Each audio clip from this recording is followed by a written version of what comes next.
Conexão direta com Brasília agora, Rodrigo Orengo chegando para a gente analisar aí a reação brasileira às decisões de Donald Trump, sobretudo, Orengo, em relação à lei Magnitsky, que o governo entende como uma agressão ao país, não uma sanção a uma pessoa, na pessoa do Alexandre de Moraes, e que eu acho que tem uma adesão de vários representantes dos poderes, como foi Alcolumbre, como foi Hugo Mota, mas a coesão dentro do STF, a manifestação pública de repúdio a essa interferência haverá da parte dos 11 ministros? Essa é a dúvida que está no ar.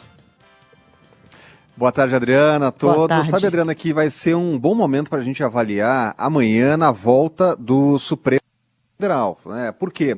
Que o Supremo volta do recesso e vai ser uma sessão fundamental, que quem vai falar, com certeza, é o presidente da Suprema Corte, representando os pares, representando a Corte, o ministro Roberto Barroso, também o próprio ministro Alexandre de Moraes, se espera uma declaração bastante dura do ministro, e o decano Gilmar Mendes, né? Então, pelo menos esses 3 ministros devem falar amanhã na volta do recesso do Judiciário. E um bom momento para a gente ver a coesão do Supremo é no jantar de hoje do presidente Lula aos ministros do Supremo, né? Uma homenagem a Alexandre de Moraes, é um gesto de solidariedade neste momento. Agora, Adriana, o que a gente já viu aqui em Brasília é uma união institucional. Então, os chefes de poderes, você estava lembrando de Hugo Mota, também de Alcolumbre, representando o Senado e Câmara, e também o próprio Barroso, o Supremo Tribunal Federal, o presidente Lula. Então, quando o ministro é alvo de uma sanção internacional, os poderes reagem institucionalmente na figura dos chefes de poderes, dos presidentes, fazendo a defesa ao integrante de um dos poderes, que é o Poder Judiciário. Claro que dentro do Congresso Nacional, Hugo Mota e Alcolumbre representam lá toda essa diversidade do parlamento que é natural, e há uma ala do Congresso que inclusive defende as sanções a Alexandre de Moraes, uma ala oposicionista. Agora, o que a gente vê na prática é uma união institucional em favor de Alexandre de Moraes. Uma pergunta que é importante, Adriana, a partir dessa sanção é se isso muda em algo a ação contra o ex-presidente e a ação que corre no Supremo Tribunal Federal. E a avaliação aqui de ministros, né, e também de juristas que estão e atuam no Supremo Tribunal Federal é que não muda em nada, não vai ter alteração. Então o processo vai seguir o seu curso. Do ponto de vista político, são reações que já eram esperadas. E agora o que se espera também é um pragmatismo. E esse é um pedido do empresariado, dos setores produtivos, das confederações que representam os setores que são atingidos ainda e não estão na lista de exceção. O que se pede é o pragmatismo, é usar inclusive o histórico do Itamaraty, inclusive em conflitos comerciais, de buscar negociação e buscar colocar nessa lista de exceções mais produtos, como o café, que é fundamental, frutas, carne, proteínas, né? Então, há hoje um pedido nesse sentido e um caminho de negociação finalmente foi aberto. Além dessa lista de exceção, o governo também avalia que esses dias que foram colocados a mais para vigência, o tarifaço vai entrar em vigência no dia 6, também dá um fôlego e dá um prazo maior para que essas negociações se estabeleçam.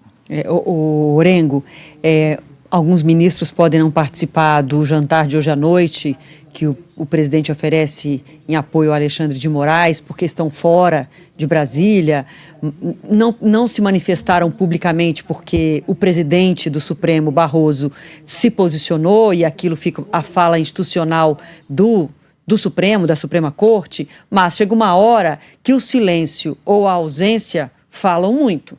Então, se na reunião da semana que vem, que o presidente Lula tenta organizar com todos os 11 ministros e os presidentes do Senado e do Supremo, algum faltar, isso já diz muito. E o próprio silêncio. Se com o passar do tempo, alguns ministros que divergem juridicamente da interpretação que Alexandre de Moraes tem em relação ao caso do ex-presidente Jair Bolsonaro, silenciarem sem nenhum tipo de posicionamento, isso também diz muito. Agora, o que eu queria abordar com você é que, por outro lado, as questões de divergências jurídicas, essa é a razão de existir uma corte que vários ministros tomam juntos uma decisão. As divergências fazem parte de todo o processo democrático, da essência do judiciário. Agora, a questão é, até para ministros que pensam diferente do ministro Alexandre de Moraes, essa interferência via Lei Magnitsky é muito ruim, porque esse voto é um voto que será interpretado, está votando desse jeito porque não levou a suspensão de visto, porque está com medo de levar a Magnitsky. Então, até para os ministros que pensam diferente do ministro Alexandre de Moraes, é uma interferência péssima, porque é uma interferência na independência de uma Suprema Corte, que o voto de um ministro ou de outro não pode estar pairando sobre esse voto uma dúvida de que é um voto servil, é um voto por temor de uma punição que possa vir. Então, isso é importante refletir e debater, né?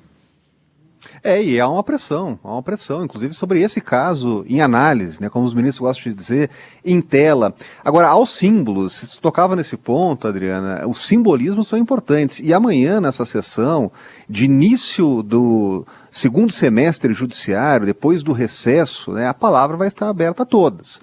Há uma aposta aqui no Supremo que a maioria dos ministros se manifeste em solidariedade ao ministro Alexandre de Moraes. E esse movimento de corpo do Supremo, ele é muito conhecido.